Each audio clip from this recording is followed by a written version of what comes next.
Question number 9 काफी आसान सा है ये। Two groups are competing for the position on the board of a directors of a corporation. मतलब दो टीम है जो कि कंपीट कर रही है पोजीशन के लिए, जीतने के लिए। ठीक है, जीतने के लिए, विन होने के लिए दो टीम कंपीट कर रही है, ये हमें गिवन है। उसके बाद बोल रहे हैं ये कि probability that the first and second group win are 0.6 and 0.4।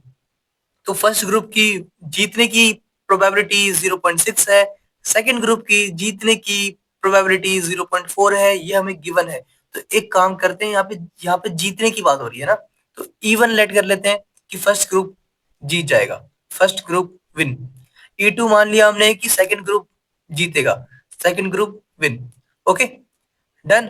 और हमें क्या गिवन है कि E1 की जीतने की प्रोबेबिलिटी, E1 की विन होने की प्रोबेबिलिटी जो कि 0.6 है और 0.4 है E2 की। ये हमें गिवन है क्वेश्चन में। आगे बढ़ते हैं कि क्या बोला गया है फर्दर। उसके बाद if the first group win the probability of introducing a new product 0.7। अगर पहला ग्रुप विन हो गया, जीत गया, तो वो एक नया प्रोडक्ट निकालेगा, उसकी प्रोबेबिलिटी क्या है 0.7। तो यहाँ पे क्या हो रहा है, दो टीम है, दो ग्रुप है जो compete कर रहे हैं। ठीक है, और उन दोनों में से अगर ये जीता, E1 जीता, तो ये एक नया प्रोडक्ट लॉन्च करेगा जिसकी प्रोबेबिलिटी 0.7 है।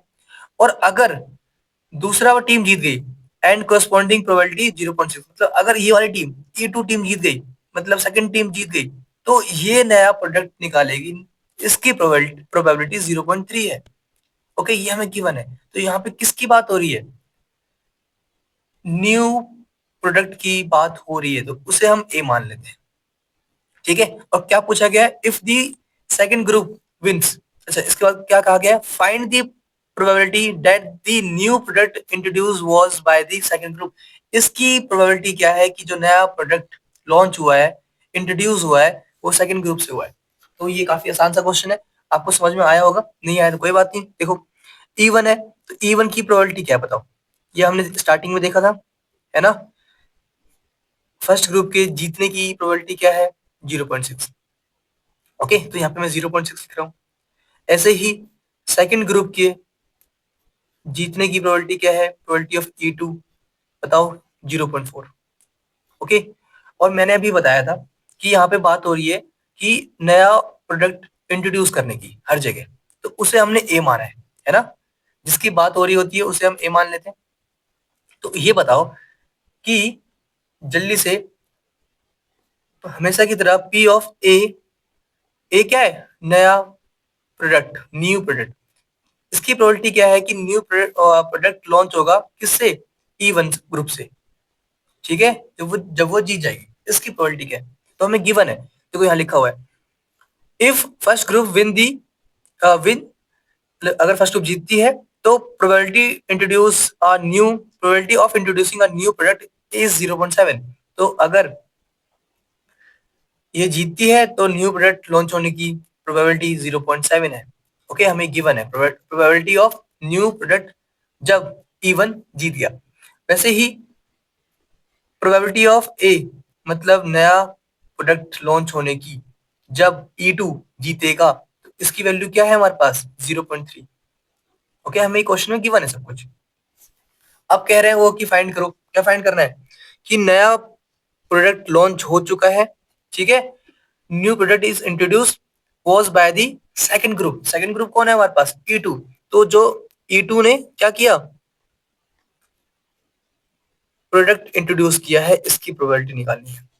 ठीक है, प्रोबेबिलिटी ऑफ E2 जब प्रोडक्ट इंट्रोड्यूस हो चुका, मतलब प्रोबेबिलिटी ऑफ सेकंड ग्रुप जब प्रोडक्ट इंट्रोड्यूस हो चुका, चाहे कैसे भी बोल लो, तो इसकी वैल्यू क्या होगी।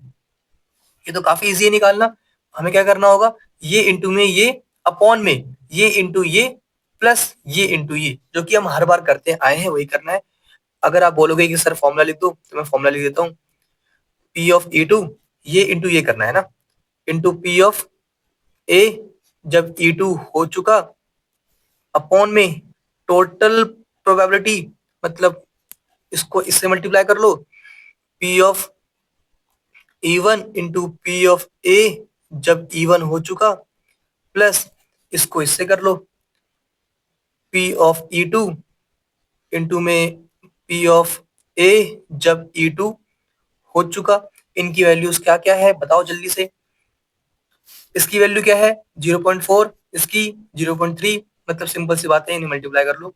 0.4 इंटू 0.3 डिवाइड में ये इंटू ये प्लस ये इंटू ये, है ना, मतलब ये इंटू ये मतलब 0.6 इंटू 0.7 प्लस ये इंटू ये 0.4 इंटू 0.3। तो क्या वैल्यू आ रही है हमारे पास 0.4 इंटू 0.3, 4 3 जा 12 मतलब 0.12 मिलेगा हमें, डिवाइड में 6 7 जा 42 मतलब 0.42 प्लस 4 3 जा 12 0.12। तो इसे ऐड कर लो 0.12 अपॉन में 0.42 प्लस 12 मतलब 54, 0.54 आ गया।